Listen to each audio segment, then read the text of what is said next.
ఇక మూడో క్వశ్చన్ ఏంటంటే హర్మూజ్ స్ట్రైట్ ఏమైంది, చైనా చేతిలోకి వెళ్ళిపోతుందన్నమాట. ఎందుకు, ఐఆర్జీసీ కంట్రోల్ అంటేనే చైనా చేతిలోకి వెళ్ళిపోయినట్టండి. ఎందుకు అంటే ఎంతటి దారుణం అంటే ఈ విషయాన్ని చైనా చేతిలోకి వెళ్ళిపోయినట్టు. ఇప్పుడు ఈ ఐఆర్జీసీ ఎందుకంటే ఎంటైర్ ఇరాన్ అనేది ఇప్పుడు చైనా ఆర్మీ ఇచ్చే సహాయం మీద డిపెండ్ అయ్యి ఉంది, ఐఆర్జీసీకి హెల్ప్ చేస్తుంది.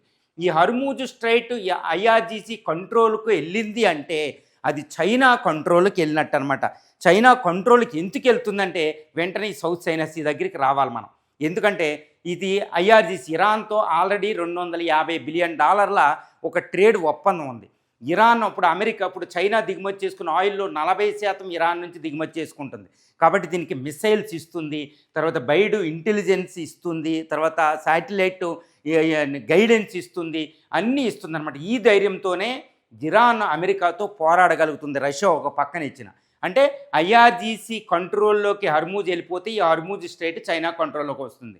చైనా కంట్రోల్లోకి హర్మూజ్ స్ట్రైట్ వెళ్తే భారతదేశానికి ఎంత ఇబ్బంది అంటే అమెరికాకి ఎంత ఇబ్బంది, ప్రపంచంలో కమ్యూనిస్టు రాజ్యం ఎస్టాబ్లిష్ చేయడానికి చైనా చేస్తుంది. కాబట్టి ఐఆర్జీసీ చేతులకు ఎట్టి పరిస్థితుల్లో కూడా హర్మూజ్ స్ట్రైట్ వెళ్ళకూడదు, ముఖ్యంగా డ్రాగన్ చేతిలోకి వెళ్ళకూడదు.